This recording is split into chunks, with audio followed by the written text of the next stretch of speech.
22 तारीख को क्या हुआ हमारे देश में?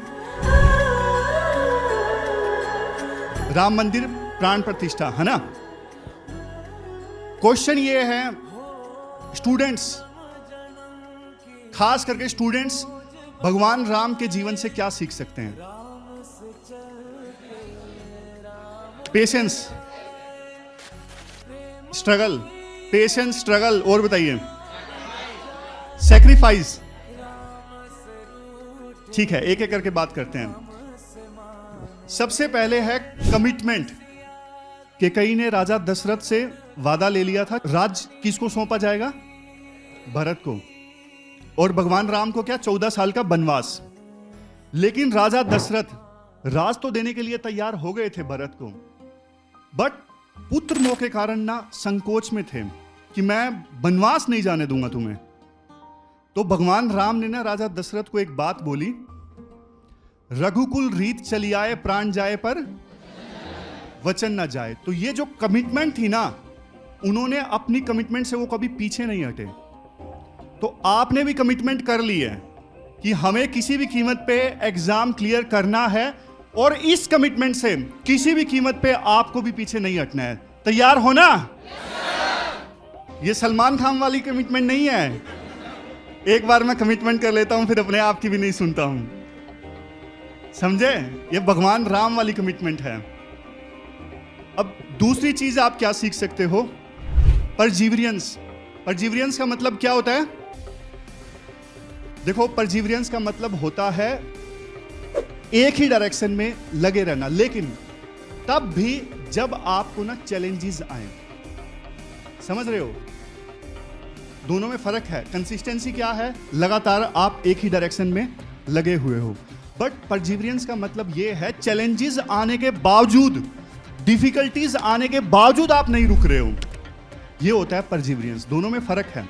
देखो, आपने तैयारी स्टार्ट की, जाहिर तौर पे ऐसा हो ही नहीं सकता, मुझे पता है तैयारी में ना शुरुआत में बहुत सारे चैलेंजेस आते हैं। अब कई बार आपको किसी कंसेप्ट में दिक्कत आएगी, कई बार आंसर राइटिंग में दिक्कत आएगी, बहुत सारे चैलेंजेस आएंगे, लेकिन रुकना नहीं है। तीसरी चीज है इमोशनल इंटेलिजेंस। इमोशनल इंटेलिजेंस मतलब अपने इमोशंस को कंट्रोल करना। आज का देखो जो युग है ना, हर तरफ डिस्ट्रैक्शंस डिस्ट्रैक्शंस डिस्ट्रैक्शंस। लोग ना इंस्टेंट ग्रेटिफिकेशन के लिए भागते हैं। इंस्टेंट ग्रेटिफिकेशन मतलब इंस्टेंट प्लेजर। वो प्लेजर किसी भी तरह का हो सकता है। खाने में क्या? हमें फास्ट फूड चाहिए, जंक फूड चाहिए, रील्स चाहिए, बस डोपामाइन रिलीज होना चाहिए और कुछ नहीं, लगातार।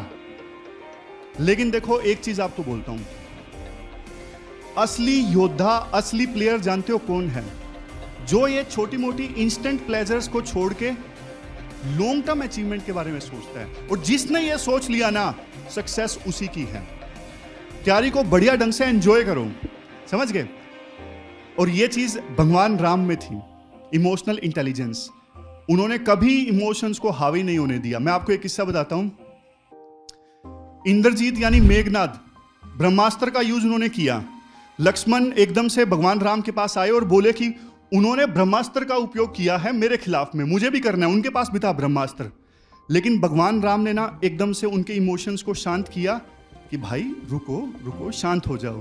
फिर आपने देखा होगा तो वो उन्होंने क्या बोला, ये नीति विरुद्ध है ना? तो इमोशंस को हमेशा अपने कंट्रोल में रखना। जिस दिन इमोशंस आपके हावी हुए ना, तैयारी खराब हो गई, समझ लो। हमेशा इंटेलिजेंस पे फोकस करना। और सबसे लास्ट में चीज है हम्बलनेस। देखो, बड़ा वो नहीं इस दुनिया में जो दूसरों को नीचा दिखाता है। बड़ा वो है इस दुनिया में जिससे मिलके सामने वाला बड़ा महसूस करे। भगवान राम जितने हम्बल थे ना, उनकी जैसी हम्बलनेस रेयरली देखने को मिलती है। आपको बहुत सारी नॉलेज मिलेगी तैयारी के दौरान। 1 महीना आपको तैयारी स्टार्ट किए हो गया, अभी तक आपने बहुत कुछ सीखा होगा, लेकिन देखो उस नॉलेज का इस्तेमाल करो सिर्फ और सिर्फ एग्जाम क्लियर करने के लिए। एग्जाम क्लियर करना है, किसी भी कीमत पे क्लियर करना है।